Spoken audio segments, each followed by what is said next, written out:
সুরক্ষা আইন করতে যাচ্ছি, কৃষি জমি সুরক্ষা আইন, কৃষি জমি যেন দখল না হয়। আপনি কি সব ইনফরমেশন পাইছেন? জি এটা কি সত্যি না? জি কালকে গিয়েছিলাম কালিয়াকৈর উপজেলায়, আমি 2800 ডাব। এইটা ক্ষেত্রে যারা আপনি তো বলেই দিছে জুলাই ঘোষণাপত্র কবে দিবে, এটা তো প্রিপেয়ার হচ্ছে, এটা তো অলরেডি ডিক্লেয়ার করে দিছে কবে জুলাই ঘোষণাপত্র দেওয়া হবে। এটা তো একটা মীমাংসিত বিষয়। মানে এটা কি জুলাইতেই হবে? এটা ডেটটা তো বলে দিচ্ছে না, এত দিনের ভিতরেই হবে।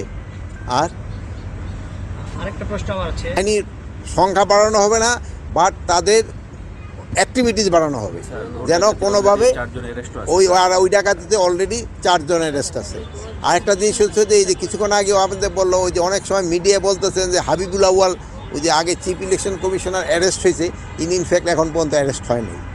অ্যারেস্ট হয়েছে নুরুল হুদা সাহেব। আর এইটা হলো গতকালকে উনি ইসে থেকে অ্যারেস্ট হয়েছে, কী জানি বলে, এই উত্তরা থেকে।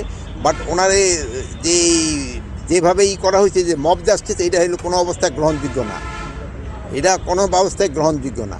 আর এটার সাথে ওনার যে ওই বিভিন্ন ওনার সাথে যে একটা খারাপ দেখছেন চিঠি পাঠায় দিছে, এরও কোনো অবস্থায় গ্রহণযোগ্য না। আপনারা বলবেন যদি কোনো কিছু থাকে, এই সব কোনো ঘটনা ঘটলে আইন শৃঙ্খলা বাহিনীর কাছে তারা হস্তান্তর করবে এবং আইন শৃঙ্খলা বাহিনী প্রপার অ্যাকশন নেবে। আর ওখানে আরেকটা দেখা গেছে যে আইন শৃঙ্খলা বাহিনীর সামনেও ওনার উপরে করা হচ্ছে। এটার জন্য আমরা একটা তদন্ত করে দেখব, এটার সাথে যদি কোনো আইন শৃঙ্খলা বাহিনী জড়িত থাকে তাদের বিরুদ্ধে আমরা আইনানুগ ব্যবস্থা নেব। কৃষিকে আধুনিক করার জন্য কী ব্যবস্থা নিয়েছে? এটা তো আপনারাই বলতে পারেন কী কী ব্যবস্থা নিচ্ছি, আপনারা বলেন। হ্যাঁ, আমরা বিভিন্ন জায়গায় দেখছি যে কৃষি জমি সুরক্ষা আইন করতে যাচ্ছি, কৃষি জমি সুরক্ষা আইন, কৃষি জমি যেন দখল না হয়। আর এই যে আপনারা এই যে দেখবেন যে আজকে এইরূপ মিডিয়া দিয়ে দিবেন যে ভাঙা গাড়ি এখানে পড়ে রয়েছে, এই জায়গাটা কতগুলি হয়ে রয়েছে, এগুলি মাঝে মাঝে খবর দিবেন, তাই আমরা একটুখানি সজাগ হই। এই ডিসি সাহেব, হ্যাঁ, একটা বিষয় হচ্ছে যে অপ্রচলিত যে ফলগুলো আছে সেগুলো বিকাশ এবং এগুলো আরো বাড়ানোর জন্য কোনো উদ্যোগ আছে? অপরিচালিত ফল না, আমাদের দেশে যে ফল, আমাদের দেশি ফল, এইগুলি কিন্তু অপরিচালিত না। দেশি ফলগুলি যেন আস্তে আস্তে, এই জন্য আপনি দেখেন না, আমি ওই যে 2টা ফল গাছের কেন বললাম, এই ফলগুলি গাছগুলি কিন্তু হারায় যাচ্ছে।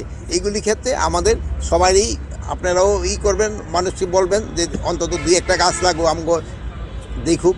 এই কাউ ফলটা দেখা হারাই যাচ্ছে, তারপরে যে বড়ই আছে হারাই যাচ্ছে। এক সময় কিন্তু লটকন হারাই গেছে, কিন্তু এখন আবার লটকন কিন্তু খুব পাচ্ছে।